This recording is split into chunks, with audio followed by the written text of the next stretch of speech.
எதிர்க்கட்சி ஆளுங்கட்சி எம்பிக்களின் அமளியால் தொடர்ந்து முடங்கும் நாடாளுமன்றம்.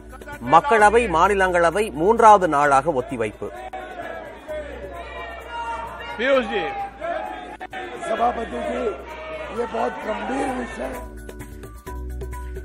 அமலாக்கத்துறை அலுவலகத்தை நோக்கி 16 கட்சிகளைச் சேர்ந்த நாடாளுமன்ற உறுப்பினர்கள் பேரணி. தடுத்து நிறுத்தப்பட்டதால் அமலாக்கத்துறை இயக்குநருக்கு மின்னஞ்சலில் கடிதம் அனுப்பிய கார்கே.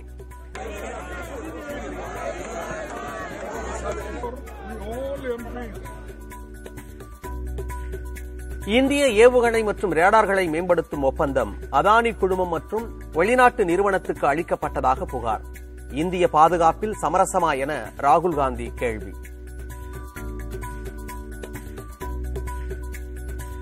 அதிகாரிகள் அடிக்கடி கள ஆய்வு செய்ய வேண்டும். முத்திரை பதிக்கும் முத்தான திட்டங்கள் தொடர்பான கூட்டத்தில் முதலமைச்சர் மு க ஸ்டாலின் அறிவுறுத்தல்.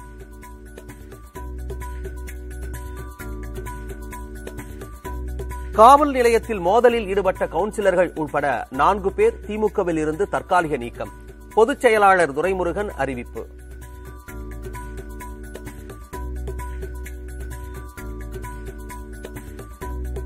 அமைச்சர் நேரு திருச்சி சிவா ஆதரவாளர்கள் இடையே ஏற்பட்ட மோதல். காவல் நிலையத்தில் தாக்குதல் நடத்திய 4 பேர் உட்பட 5 பேர் கைது.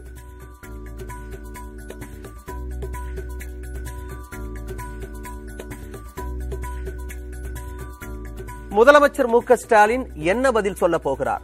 திமுகவினர் மோதல் குறித்து எதிர்க்கட்சித் தலைவர் எடப்பாடி பழனிசாமி கேள்வி.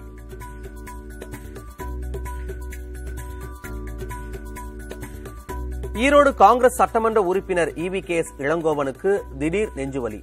சென்னை போரூர் தனியார் மருத்துவமனையில் அனுமதி.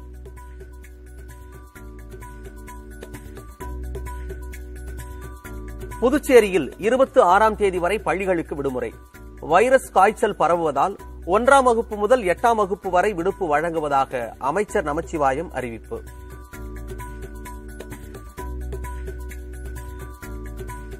வைரஸ் காய்ச்சல் பரவல் காரணமாக 1 முதல் 9ஆம் வகுப்பு வரையிலான மாணவர்களுக்கு முன்கூட்டியே தேர்வை நடத்த திட்டம் என தகவல். ஏப்ரல் மாத இறுதிக்குள் தேர்வுகளை நடத்தி முடிக்க திட்டம் எனவும் தகவல்.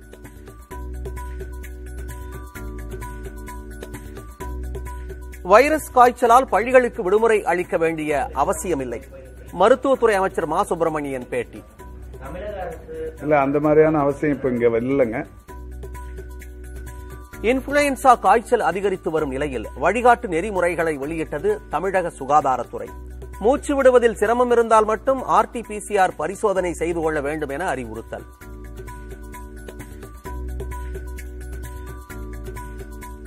+2 பொதுத் தேர்வில் தொடரும் ஆப்சென்ட்.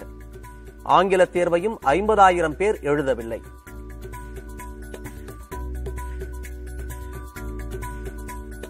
கோவில் விழாக்களில் ஒலிபெருக்கிகளை பயன்படுத்துவதை தவிர்க்க உயர்நீதிமன்றம் அறிவுரை.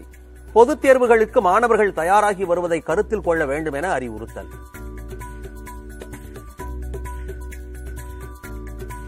சென்னை சேலம் 8 வழிச்சாலை திட்டத்தை தமிழக அரசு எதிர்க்கவில்லை. பாமக MP அன்புமணி ராமதாஸ் எழுப்பிய கேள்விக்கு மத்திய அமைச்சர் நிதின் கட்கரி எழுத்துப்பூர்வமாக பதில். டெல்லியில் பிரதமர் நரேந்திர மோடியுடன் அதிமுக நாடாளுமன்ற குழு தலைவர் தம்பிதுரை சந்திப்பு. தமிழகத்தில் அதிமுக பாஜக கூட்டணியில் மோதல் ஏற்பட்டிருக்கும் நிலையில் ஆலோசனை.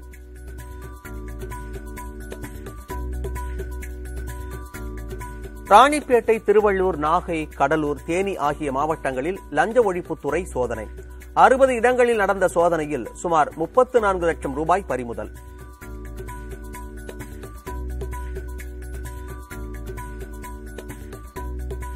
ஆஸ்கர் விருது வென்ற படத்தில் இடம்பெற்ற முதுமலை தம்பதி பொம்மன் பெள்ளிக்கு 2 லட்சம் ரூபாய்க்கான காசோலையை வழங்கினார் முதலமைச்சர் ஸ்டாலின்.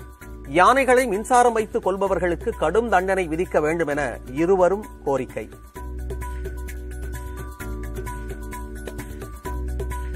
$8 கோடி ரூபாய் செலவில் கோவையில் புதிதாக யானைகள் முகாம் அமைக்கப்படும் என்று தமிழக அரசு அறிவிப்பு. யானை பாகன்களுக்கு வீடுகள் கட்ட 9 கோடி ரூபாய் நிதி ஒதுக்கீடு.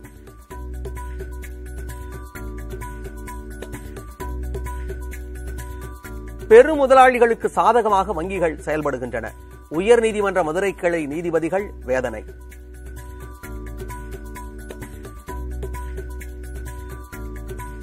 ஆளுநர் நியமனம் குறித்து மாநில முதலமைச்சருடன் ஆலோசிப்பதை ஒரு மரபாக வேண்டுமானால் பின்பற்றிக் கொள்ளலாம். ஓய்வு பெற்ற நீதிபதி சர்க்காரியா பரிந்துரை குறித்த கேள்விக்கு நாடாளுமன்றத்தில் மத்திய அரசு பதில். வடமாநில தொழிலாளர்கள் வருகையை முறைப்படுத்த வலியுறுத்தி பேரணி. அனுமதி கோரிய நாம் தமிழர் கட்சியின் மனு உயர்நீதிமன்ற மதுரை கிளையில் தள்ளுபடி.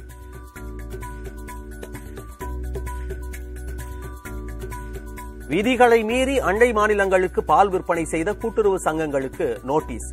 உரிய விளக்கம் அளிக்கவில்லை எனில் சங்கம் கலைக்கப்படும் என பால்வளத்துறை அமைச்சர் எச்சரிக்கை.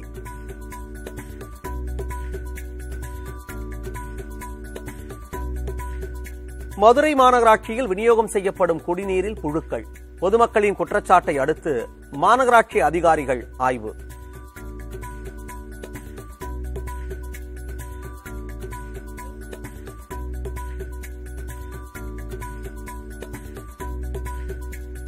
கோவை விருதாச்சலத்தில் தீப்பிடித்து எரிந்த கார்களில் இருந்தவர்கள் நல்வாய்ப்பாக தப்பினர்.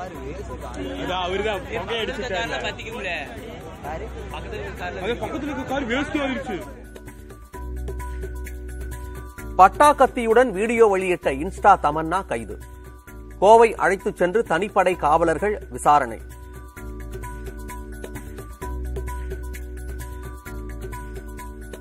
திருவண்ணாமலை ஏடிஎம் தொடர் கொள்ளையில் 7வது நபர் கைது.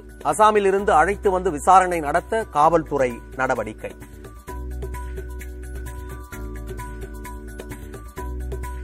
கொடைக்கானலில் காட்டுத்தீயால் நகர் முழுவதும் புகை சூழ்ந்தது. சுவாச பிரச்சனை மற்றும் கண் எரிச்சலால் மக்கள் பாதிப்பு.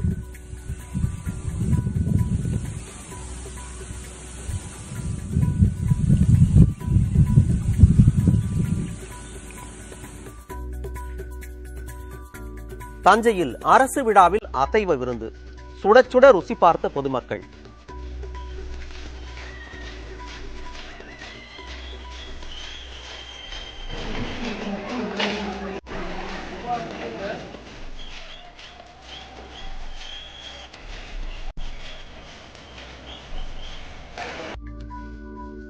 மிகவும் பிற்படுத்தப்பட்ட பிரிவினருக்கு அரசு வேலையில் இடஒதுக்கீடு. அரசாணை வெளியிடப்பட்டுள்ளதாக புதுச்சேரி முதலமைச்சர் ரங்கசாமி புதிய தலைமுறைக்கு தனித்த பேட்டி.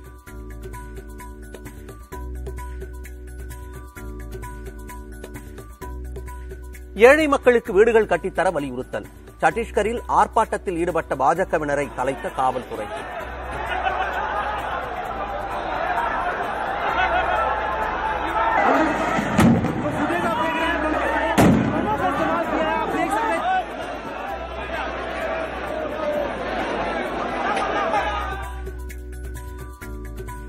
வெங்காயத்திற்கு நியாயமான விலையை வழங்க வலியுறுத்தல். மகாராஷ்டிராவில் விவசாயிகள் 2வது நாளாக பேரணி.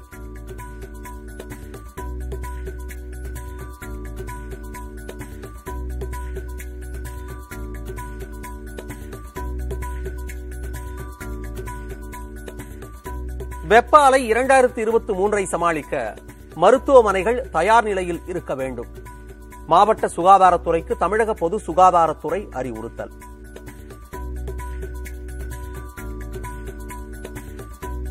ரயில்வேயில் பணி வழங்க நிலத்தை முறைகேடாக பெற்றதாக தொடரப்பட்ட வழக்கு. பீகார் முன்னாள் முதலமைச்சர் லாலு பிரசாத், அவரது மனைவி மற்றும் மகளுக்கு பிணை.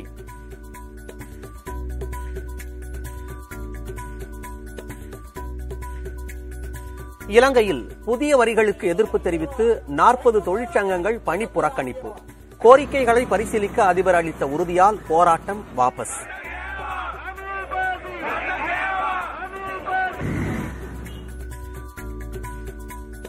பனியால் உறைந்த ஏரியின் நீருக்குள் நீச்சல்.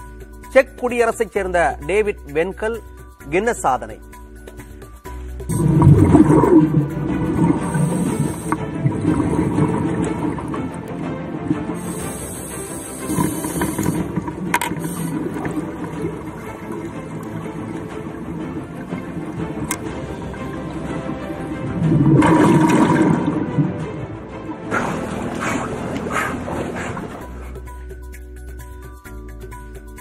துருக்கியின் தெற்கு பகுதியில் கனமழை.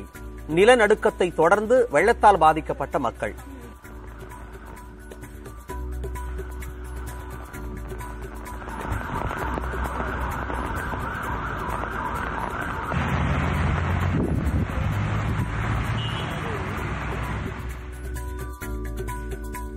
டெல்லியில் மகளிர் உலக குத்துச்சண்டை சாம்பியன்ஷிப் கோலாகல தொடக்கம். இந்திய கொடியை ஏந்திச் சென்ற லவ்லினா.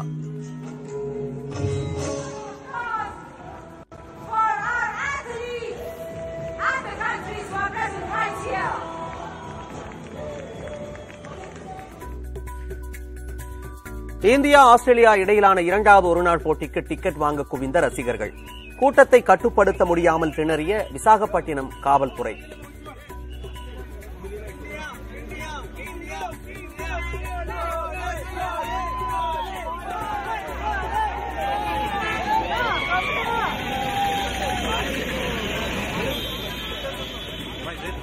திருச்சியில் அமைச்சர் KN நேரு மற்றும் நாடாளுமன்ற உறுப்பினர் சிவாவின் ஆதரவாளர்கள் இடையே ஏற்பட்ட மோதல் தொடர்பாக 5 பேர் கைது செய்யப்பட்டுள்ளனர்.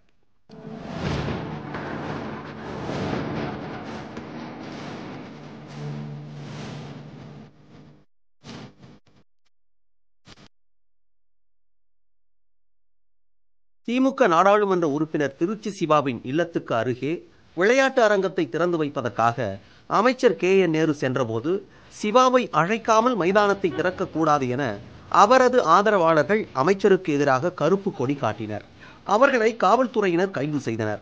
மைதானத்தை திறந்து வைத்துவிட்டு திரும்பும் வழியில் அமைச்சர் நேருவின் கண்முன்னே அவரது ஆதரவாளர்கள் சிவா வீட்டில் நிறுத்தப்பட்டிருந்த கார் கண்ணாடிகளை அடித்து நொறுக்கினர்.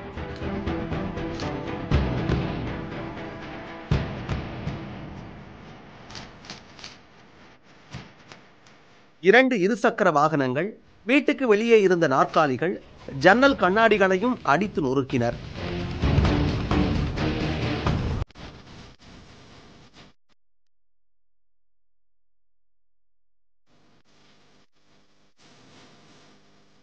மேலும் கைது செய்யப்பட்டிருந்த திருச்சி சிவாவின் ஆதரவாளர்களை அமர்வு நீதிமன்ற காவல் நிலையத்துக்குள் புகுந்து தாக்கியுள்ளனர்.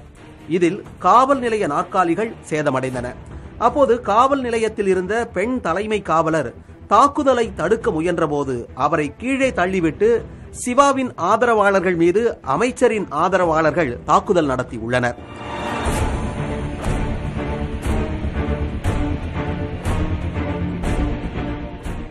இந்த மோதல் தொடர்பாக திமுக வட்டச் செயலாளர் மூவேந்திரன் கொடுத்த புகாரின் அடிப்படையில் MP சிவாவின் ஆதரவாளர்கள் 15 பேர் மீது வழக்கு பதிவு செய்யப்பட்டது.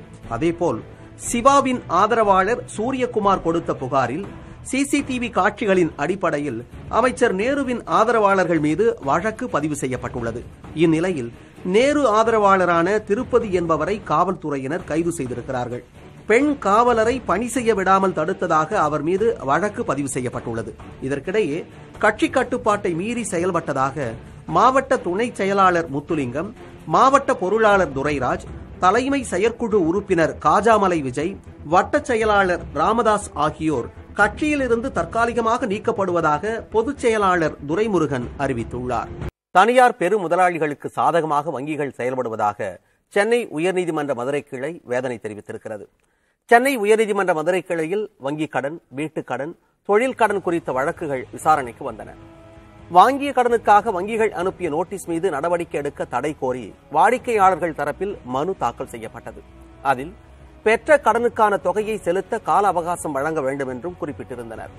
இதனை விசாரித்த நீதிபதிகள் சுப்பிரமணியன், விக்டோரியா கௌரி இருவரும் வங்கிகளுக்கு பல்வேறு கேள்விகளை எழுப்பினர். கடன் வாங்கி முறையாக திரும்பச் செலுத்தும் வாடிக்கையாளர்கள் மீண்டும் கடன் கேட்டால் வங்கிகள் கொடுப்பதில்லை என்றும், மாறாக ஏமாற்று பேர் வழிகளுக்குத்தான் வலிய சென்று கடன் கொடுக்கின்றன என்றும் சாடினர். தனியார் பெரு முதலாளிகளுக்கு சாதகமாக வங்கிகள் செயல்படுவதாகவும் நியாயத்தை கடைபிடிப்பதில்லை என்றும் குற்றம் சாட்டினர்.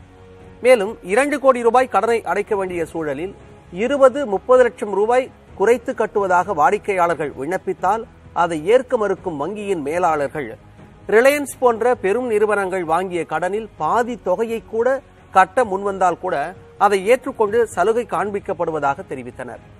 பாமர மக்களுக்கு ஒரு சட்டம், ரிலையன்ஸ் போன்ற பெரு நிறுவன முதலாளிகளுக்கு ஒரு சட்டம் என வங்கி விதிகளில் உள்ளதா என்றும் நீதிபதிகள் கேள்வி எழுப்பினர். பெரு நிறுவனங்களுக்கு சாதகமாக சட்டம் கொண்டு வரவும் சிலர் இருப்பதாக வேதனையை வெளிப்படுத்திய நீதிபதிகள் வழக்கு விசாரணையை ஒத்திவைத்தனர்.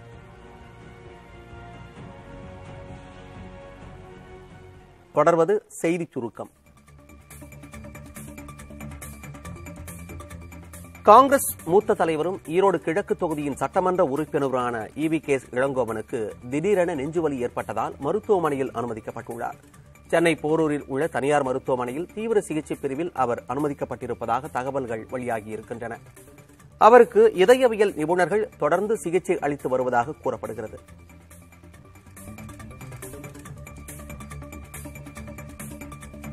சென்னை விமான நிலையத்தில் விரிவாக்கம் செய்யப்பட்ட முனையத்தை பிரதமர் நரேந்திர மோடி 27ஆம் தேதி திறந்து வைக்க உள்ளதாக சென்னை விமான போக்குவரத்து துறை அதிகாரிகள் தெரிவித்திருக்கிறார்கள்.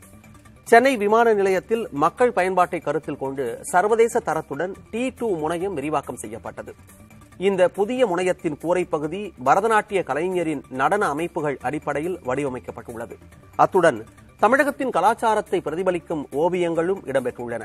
27ஆம் தேதி பிரதமர் மோடி இதனை திறந்து வைக்கும் நிலையில் சென்னை விமான நிலையத்தில் பலத்த பாதுகாப்பு ஏற்பாடுகள் செய்யப்பட்டு வருகின்றன.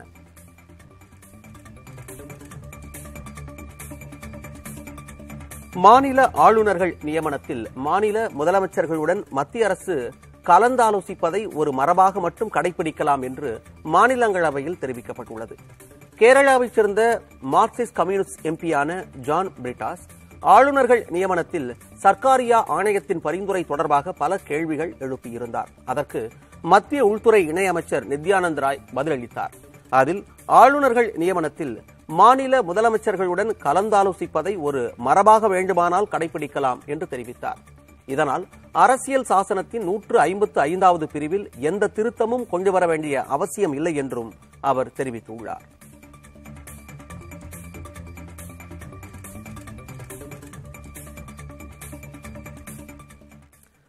அண்மைச் செய்திகளுக்கு தொடர்ந்து பாருங்கள் புதிய தலைமுறை.